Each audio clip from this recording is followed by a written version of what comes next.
موضوع الأبوة ده طلع صعب قوي قوي. ومين سمعك؟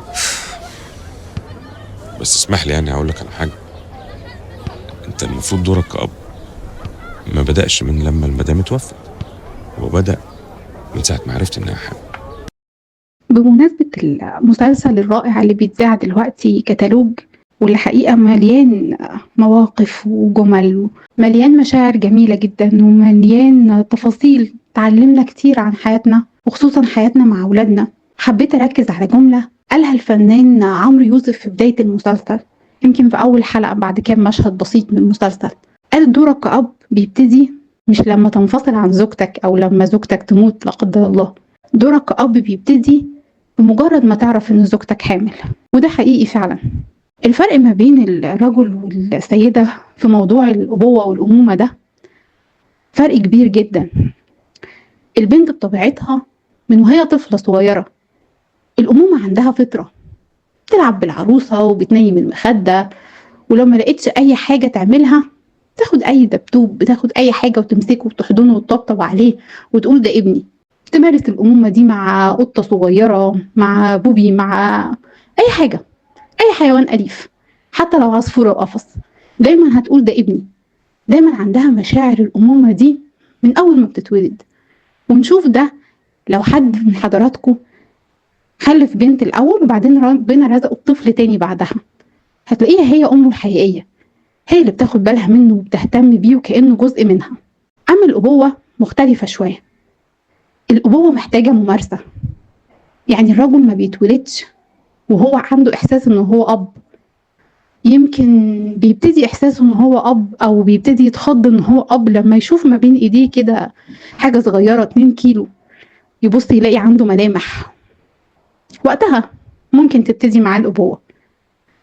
ده الإحساس.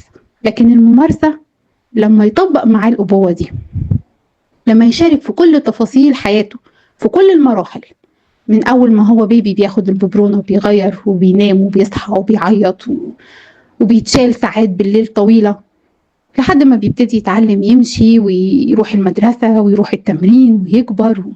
أولادنا من أول ما بيتولدوا ولحد بداية سن المراهقة، يمكن من بداية سن 12 سنة، بيبقوا شايفين إن ماما دي هي سوبر هيرو. والطبيعي لو الأب بيقوم بدوره وبيمارس الأبوة حقيقي، بيتنقل بالنسبة لهم من سن 12 سنة لحد 18 سنة بيبقى بابا هو اللي سوبر هيرو. بعدها بنرجع تاني نشوف ماما سوبر هيرو بس بعين تانية. اللي عايزة أقوله لحضراتكم، مش لازم حياتنا نفقد منها شخص عشان كل واحد فينا يقوم بدوره. سيدنا عمر بن الخطاب رضي الله عنه جاله رجل بيشتكي من عقوق ابنه، فسمع منه وبعد جاب الابن وسمع منه، وكان ليه مقولة مشهورة: عق ولده فعقه.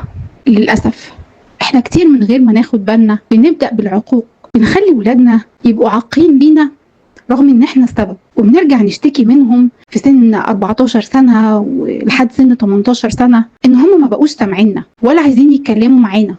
بقى عالم اصحابهم هو اهم عالم بالنسبة لهم، واحنا عالم دمه تقيل والكلام معانا صعب والوقت معانا ما بيمشيش. سيدنا النبي الحبيب عليه افضل الصلاة والسلام حللنا مشكلة تربية ولادنا دي في حاجة بسيطة جدا. قسم لنا مراحل عمر ولادنا ل3 مراحل، وادانا مفتاح كل مرحلة. قال لنا ايه؟ قال لنا لاعبوهم ل7، وقوموهم ل7، وصاحبوهم ل7. ولادنا من ساعة ما يتولدوا لحد عمرهم 7 سنين محتاجين مننا حب ورعاية وطبطبة وحنية وأحضان مع التوجيه طبعا، بس التوجيه اللي أساسه الحب مش العنف. لو خلصنا المرحلة دي بسلام هندخل منها على أصعب مرحلة اللي هم من 7 سنين ل 14 سنة. بنأدبهم ونقومهم ونقوم سلوكياتهم، بنوريهم نموذج وقدوة حقيقية. النموذج والقدوة مش معناه شخص ما بيغلطش، لأن ما فيش فينا شخص ما بيغلطش، لكن بنقدم لهم شخص بيغلط وبيتعلم. ونيجي للمرحلة الثالثة من 14 ل 21، بنصاحبهم، مش مطلوب مننا غير ان احنا نصاحبهم. ومشكلتنا دلوقتي مع اولادنا ان احنا ما بنلعبهمش بجد وقت اللعب، وما بنقومهمش ونربيهم بجد وقت التقويم والتربية، وبنيجي عايزين نتيجة على طول في وقت ان احنا صحاب. نيجي وابننا وعمره 14 سنة او اكتر شوية او اقل شوية، نجيبه ونقول له: ها بقى يا حبيبي، مين أصحابك؟ مين فلان؟ انت اتغيرت، انت ليه بتلبسي كده؟ انت ليه بتتكلمي كده؟ مين صحباتك؟ ونلاقيهم ساكتين، ما بيتكلموش، مش عايزين يدونا أي معلومة. المشكلة الحقيقية بدأت مش وهم عندهم 14 سنة، المشكلة الحقيقية بدأت وهم عندهم 4 سنين ويمكن أقل، لما كانوا بيرجعوا من بعد أي خروجة في النادي أو من بعد ما بيرجعوا من الحضانة أو المدرسة ويبتدوا يتكلموا معانا وإحنا مستمعينهم، مشغولين عنهم بأي حاجة، حتى لو مشغولين عنهم بيهم برضو وبهمومهم وإزاي نوفر لهم وإزاي نسعدهم. لو تعودنا نصاحب ولادنا وهم عندهم 4 سنين ونحبهم ويبقى حضننا ليهم هو الأمان، مش هنخاف عليهم لما يوصلوا ل14، بل بالعكس احنا وقتها هناخد نتيجة حقيقية لثمرة التعب والمجهود. حبوا ولادكم وبروهم وساعدوهم على انهم يبروكم ويبقوا مصحابكم واخواتكم وسندكم ودنيتكم الحقيقية. الصفحة البيضاء اللي احنا بنرسمها بلاش نشوهها. احنا بنتفزع قوي في سن المراهقة لما بنلاقي الولاد بيردوا علينا وبيكلمونا، ولما نلاقي البنات مش بيحبونا، بيحبوا صحابهم اكتر منهم، وبالنسبة لها كلمة صاحبتها اهم من كلمة مامتها. الصورة دي واللي بتفزعنا حقيقي احنا اللي رسمينها بايدينا. اتعبوا شوية في رسم الصورة زي ما بتتعبوا ان انتوا توفروا لهم كل اللي تقدروا عليه. اتعبوا شوية في رسم الصورة الجميلة وفي تفاصيلها. دمتم بحب.